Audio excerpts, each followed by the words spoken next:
ಆದರೆ ಯಾವುದೇ ಎಮೋಷನ್ ಇಲ್ದಿರ MLA MP ಗಳು ಯಾವುದೇ ಥರ ದೇಶಭಕ್ತರು ಅಲ್ಲ. ಸ್ನೇಹಿತರೆ, ನೀವು ಇತಿಹಾಸದಲ್ಲಿ ಬೇಕಾದ್ರೆ ಹುಡುಕೊಂಬಂದು ಎಲ್ಲೂ ಕೂಡ ಈ ಮಾಹಿತಿ ಸಿಗೋದಿಲ್ಲ. ದೇಶದ ಗಡಿಯಲ್ಲಿ ನಿಂತು ಸಾಮಾನ್ಯ ಜನರ ಮಕ್ಕಳು ದೇಶವನ್ನು ಕಾಯಬೇಕು, ಶತ್ರುಗಳ ಗುಂಡಿಗೆ ಬಲಿಯಾಗಬೇಕು. ಅದೇ ಯಾವನಾದರೂ ಒಬ್ಬ ರಾಜಕಾರಣಿಯ ಮಗ ಅಥವಾ ಮೊಮ್ಮಗ ದೇಶದ ಗಡಿಯಲ್ಲಿ ನಿಂತು ದೇಶ ಕಾದಿರೋ ಉದಾಹರಣೆಗಳಿದ್ದಾವೆ. ಮತ್ತು ಅದೇ ರೀತಿಯಾಗಿ ನಾನು ಧರ್ಮ ಉಳಿಸ್ತೀನಿ ಅಂತ ಹೇಳಿಬಿಟ್ಟು ಇನ್ನೊಂದು ಧರ್ಮದ ಮೇಲೆ ಅಟ್ಯಾಕ್ ಮಾಡಿ ಅಲ್ಲಿ ಬೀದಿ ಹೆಣವಾಗಿರುವಂತಹ ಸಾಮಾನ್ಯ ಜನರ ಮಕ್ಕಳು ತುಂಬ ಇದ್ದಾರೆ. ಆದರೆ ಅದೇ ಒಬ್ಬ ರಾಜಕಾರಣಿಯ ಮಗ ಯಾವನಾದರೂ ನಾನು ಧರ್ಮ ಉಳಿಸ್ತೀನಿ ಅಂತ ಹೇಳಿಬಿಟ್ಟು ಶತ್ರುಗಳೊಡನೆ ಹೋರಾಡಿ ಬೀದಿ ಹೆಣವಾಗಿರುವಂತಹ ಉದಾಹರಣೆ ಇದೆಯಾ? ಯಾವುದೂ ಇಲ್ಲ.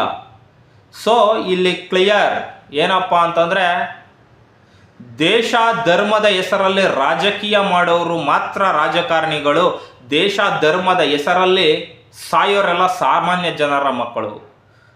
ಸಾಯಕ್ಕೆ ಅಂತಲೇ ಅವರಿದ್ದಾರೆ, ಆಳಕ್ಕೆ ಅಂತಲೇ ನಾವಿದ್ದೀವಿ ಅನ್ನೋ ಒಂದು ಪ್ಯೂರ್ ಮೈಂಡ್ ಸೆಟ್ಟು ಅವರಿಗೆ ಬಂದುಬಿಟ್ಟಿದೆ. ಈ ಮೈಂಡ್ ಸೆಟ್ಟು ಅವ್ರಿಗೆ ಯಾಕೆ ಬಂತು ಅಂದರೆ, ಸಾಮಾನ್ಯ ಜನರು ಯೋಚನೆ ಮಾಡುವ ರೀತಿ ಆಗಿರೋದ್ರಿಂದ, ಅವರನ್ನು ದೇವರು ದಿಂಡ್ರು ಅನ್ನೋ ರೀತಿಯಾಗಿ ಆ ಸ್ಥಾನ ಕೊಟ್ಟು ಕೂರಿಸಿರೋದ್ರಿಂದ. You think your mind set, your situation also is change. ನೀವು ನಿಮ್ಮ ಮನಸ್ಥಿತಿಯನ್ನು ಸರಿ ಮಾಡ್ಕೊಳ್ಳಿ, ನಿಮ್ಮ ಪರಿಸ್ಥಿತಿ ಕೂಡ ಸರಿ ಹೋಗುತ್ತೆ. ನನಗೆ ದೇಶದ ಮೇಲೆ ಭಕ್ತಿ ಇದೆಯಪ್ಪ, ನಾನು ಹೋಗಿ ಬೇಕಾದ್ರೆ ದೇಶಕ್ಕೋಸ್ಕರ ಪ್ರಾಣ ಕೊಡೋಕ್ಕೂ ರೆಡಿ ಇದ್ದೀನಿ. ಆದರೆ MLA MP ಗಳ ಮಕ್ಕಳು 60-70 ವರ್ಷದಲ್ಲಿ ಯಾವನಾದರೂ ಒಬ್ಬ ಸತ್ತಿದ್ದಾನೆ ಅಂದ್ರಿ? ಅವ್ರಿಗೆ ಗೊತ್ತು ಸಾಯಕ್ಕೆ ಅಂತಲೇ ಇವರು ಸಾಮಾನ್ಯ ಜನರ ಮಕ್ಕಳನ್ನ ಸೃಷ್ಟಿ ಮಾಡ್ತಿದ್ದೀವಿಲ್ಲ.